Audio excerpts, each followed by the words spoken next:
Betrayal doesn't always come from enemies. Sometimes it sleeps beside you. Before starting the story, please subscribe and like the video and listen through end for chill. I never believed betrayal could sound so quiet. No shouting, no dramatic music, no warning. Just the soft click of my front door closing behind me and a laugh upstairs that didn't belong to my wife.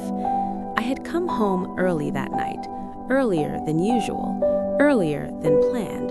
A construction delay shut down the site I'd been supervising, and for once I thought fate had given me a small gift, an unexpected dinner with my family. Instead, it gave me the truth. I was 54 years old, married for 27 years, father to a daughter who was supposed to get married in 3 months. Our life wasn't perfect, but it was stable, predictable, safe. I worked long hours. My wife, Carol, managed the house and volunteered at church. Our daughter, Emily, had just finished graduate school and was planning a fall wedding with her fiancé, Ryan. Ryan had been around a lot lately. I didn't think much of it at first. Weddings do that. Planning, logistics, stress. He'd stop by to talk about venues, finances, future plans. Sometimes I wasn't even home. Sometimes Carol said he stayed for dinner. Like family, she'd say. That phrase would haunt me later. When I stepped into the house that night, the lights were dim. The TV was off. Shoes by the door, but not mine and not Carol's. I paused. Something in my chest tightened. I called out, "Carol?" No answer. I heard movement upstairs. A floorboard creaked. Then laughter, low, intimate, unmistakably female. My heart started pounding so hard I could hear it in my ears. I climbed the stairs slowly, every step heavier than the last. I remember noticing stupid details. The family photos on the wall, Emily's graduation portrait, our wedding picture from 1998. I remember thinking how normal everything looked. That's the cruelest part of betrayal. The world doesn't warn you. It lets you walk straight into it. The bedroom door was slightly open. I pushed it. Time didn't stop, but it fractured. Carol was on the bed, my bed. Her hair was loose, her wedding ring tossed on the nightstand, and standing there, pulling his shirt over his head, was Ryan, my daughter's fiancé. For a moment, none of us moved. Carol's face drained of color. Ryan froze mid-motion, his eyes wide like a kid caught stealing. I couldn't breathe. I remember saying his name, but it came out wrong, broken, like my mouth didn't recognize it anymore. "Ryan?" He stammered something, an apology maybe, or my name. It didn't matter. Carol sat up, clutching the sheets like they could protect her. She said, "It's not what it looks like."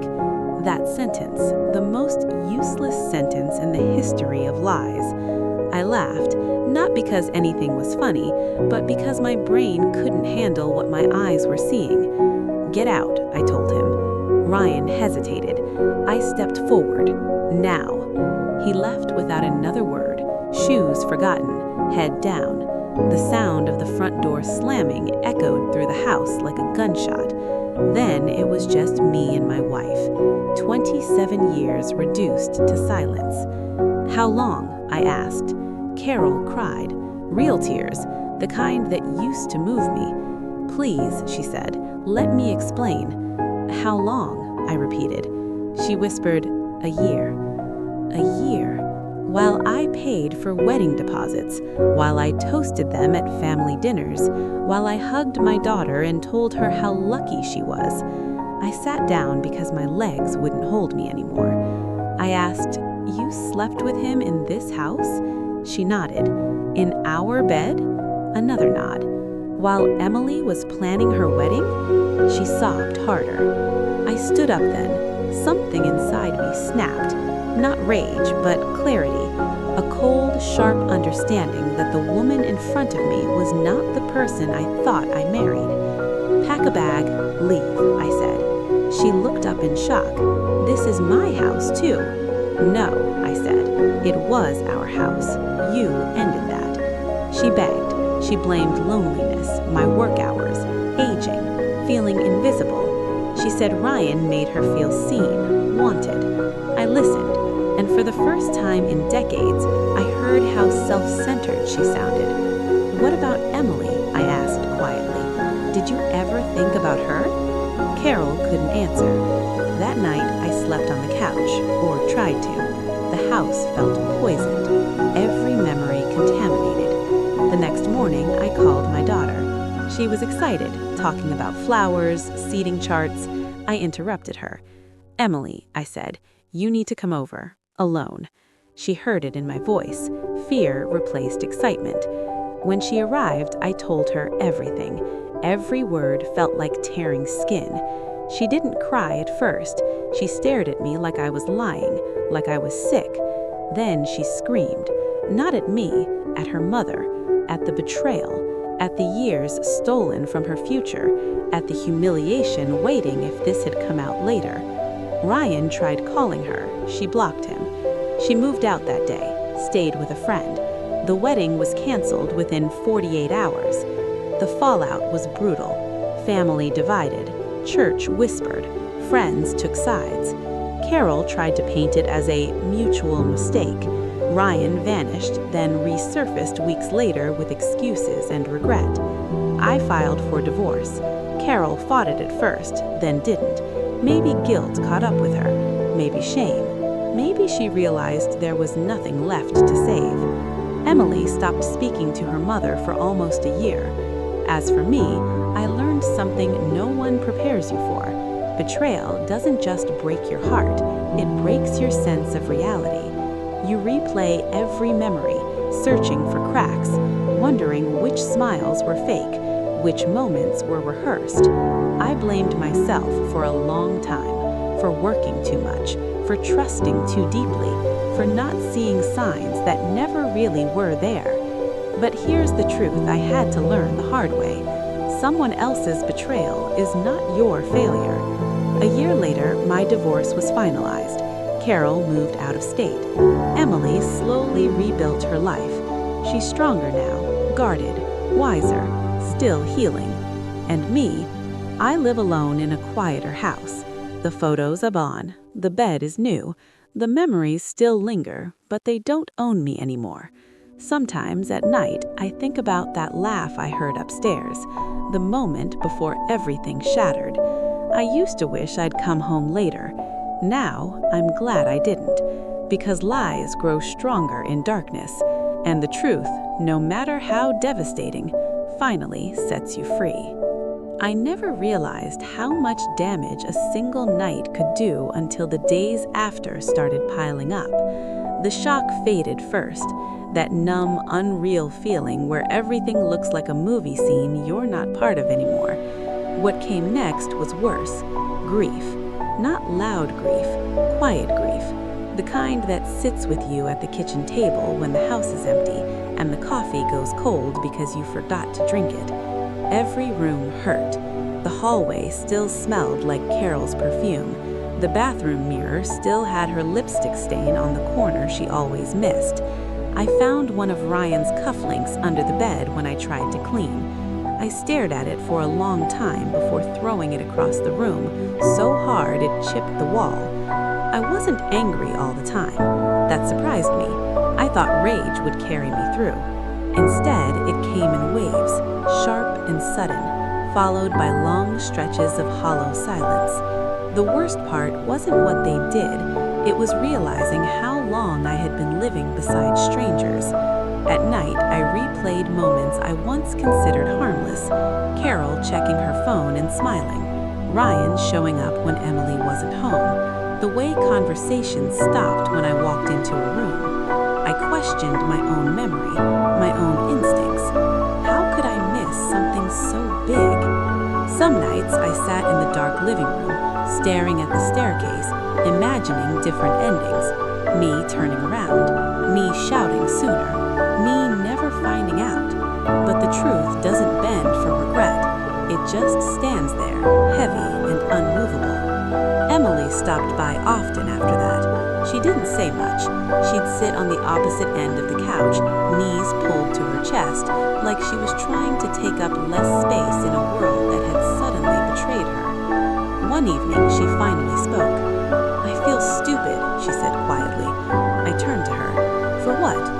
"For loving him, for trusting Mom, for believing in any of it." Her voice cracked on that last word. I wanted to fix it. I wanted to say something that would make it all better. Fathers are supposed to do that, but there are moments when love can't repair what was broken. So I did the only thing I could. I said, "You weren't stupid, you were honest, and honest people always get hurt first." She cried then, not the kind of crying you see in public. This was raw, shaking, the kind that comes from losing not just a person, but the future you imagined with them. I held her like I did when she was little, the same way, same arms, same instinct, but it felt different, because this time I couldn't protect her from what had already happened. The divorce process dragged on, paperwork, lawyers, cold language that reduced decades of shared life into line items and signatures. Carol tried reaching out more than once. Letters, emails, voicemails left late at night. She said she missed me. She said she was broken. She said she didn't recognize herself anymore. I never replied. Not because I hated her, but because whatever version of her I loved no longer existed. And holding on to ghosts only keeps you trapped. There were nights I almost caved, nights when loneliness pressed so hard on my chest it felt physical, nights when I remembered the woman she used to be, the one who laughed at bad jokes, who fell asleep on my shoulder during road trips, who cried when Emily was born. I mourned her like someone who had died, because in a way, she had. One afternoon, months later, Emily called me. "I saw Mom today," she said. My stomach tightened. "How are you feeling?" "I don't know," she admitted. She looked small, like someone who already lost everything. I closed my eyes. "Does that make you want to forgive her?" I asked carefully. "No," Emily said. "It just makes me sad, and I hate that I'm sad." That's the thing about betrayal. It doesn't just hurt, it confuses. It forces love and anger to exist in the same space, fighting for control.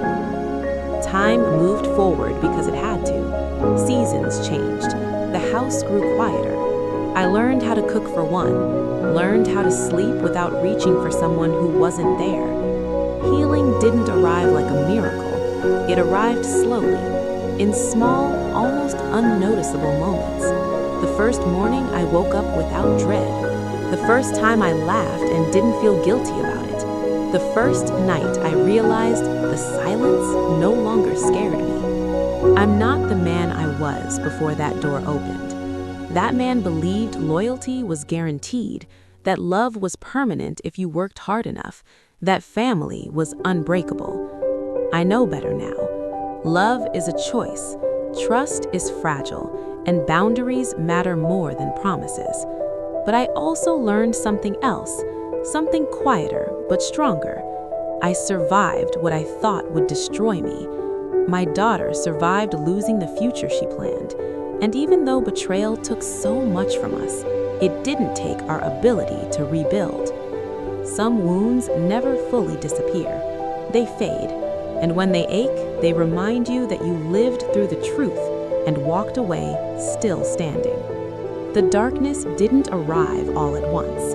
It crept in, slowly, like mold behind the walls, quiet, invisible, eating away at everything I thought was solid.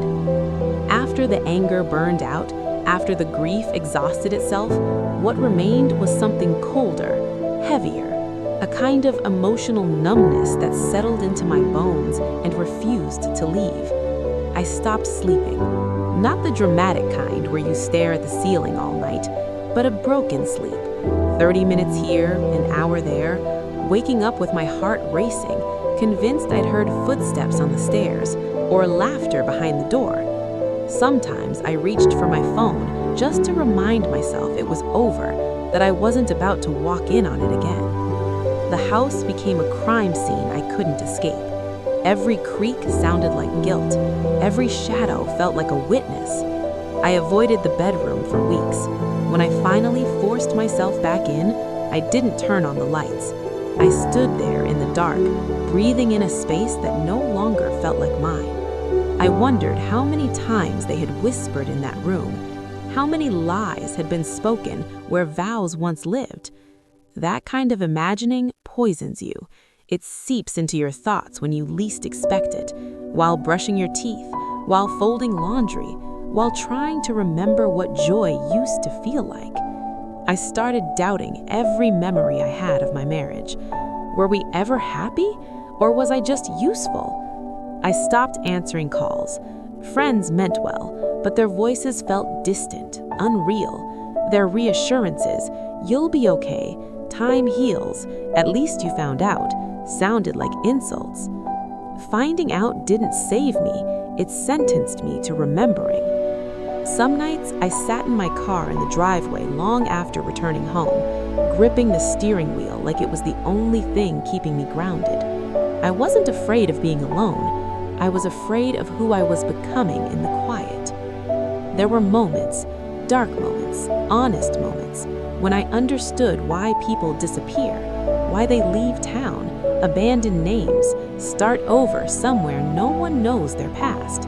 The temptation wasn't freedom, it was erasure. I wanted to forget my own face in the mirror, the one that looked older now, harder, betrayed. I wanted to forget I trusted someone enough to destroy me from the inside.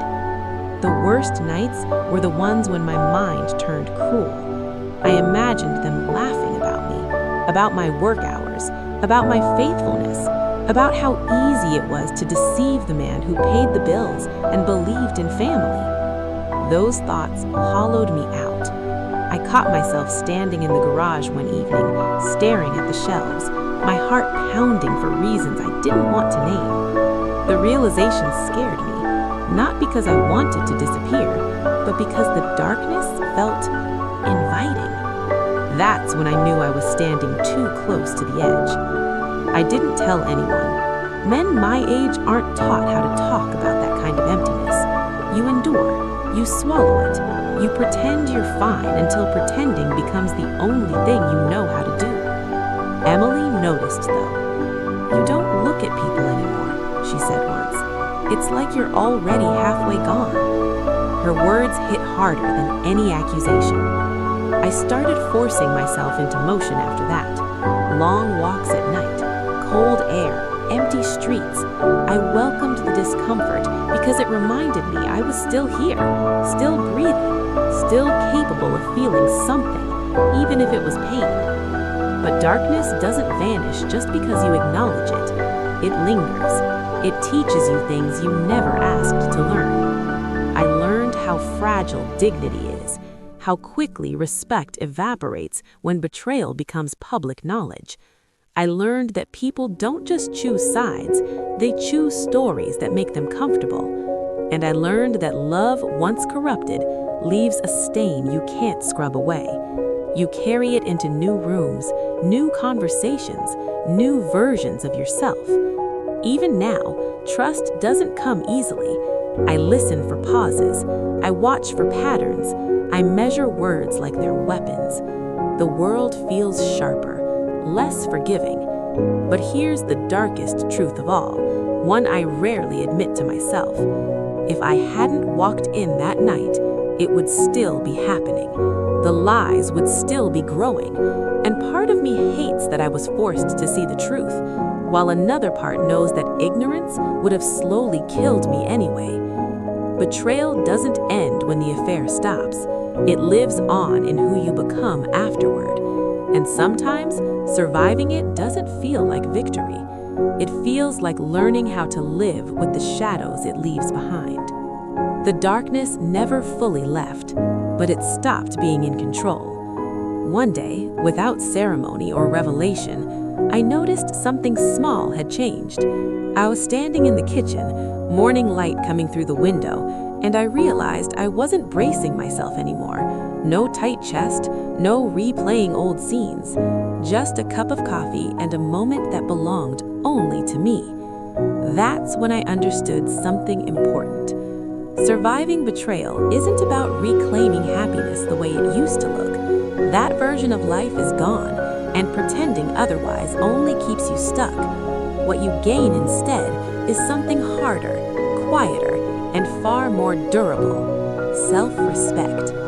I didn't win. I didn't get closure speeches or dramatic apologies that fixed anything. What I got was distance. Distance from lies, from excuses, from a version of love that demanded my silence. And distance changed everything. I stopped needing answers from people who had already shown me who they were. I stopped carrying their shame like it was mine to explain. The weight I'd been dragging for months wasn't grief anymore. It was permission. Permission to walk away without justifying it. Emily found her footing too. Slowly, carefully. Not because the pain disappeared, but because she refused to let it define her future. Watching her rebuild didn't make the past hurt less, but it made it matter less. And that's the difference. The betrayal didn't destroy us. It exposed what couldn't be trusted and what could. Some nights are still quiet. Some memories still sting, but the shadows no longer feel like enemies. They're just proof of where I've been and where I chose not to stay. I didn't come out untouched. I came out honest. And that, I've learned, is the kind of ending that doesn't need to be loud to be real. If that story gave you chill, drop a like, subscribe, and comment so I know. Now you made it to the end. I've got another one for you. See you then.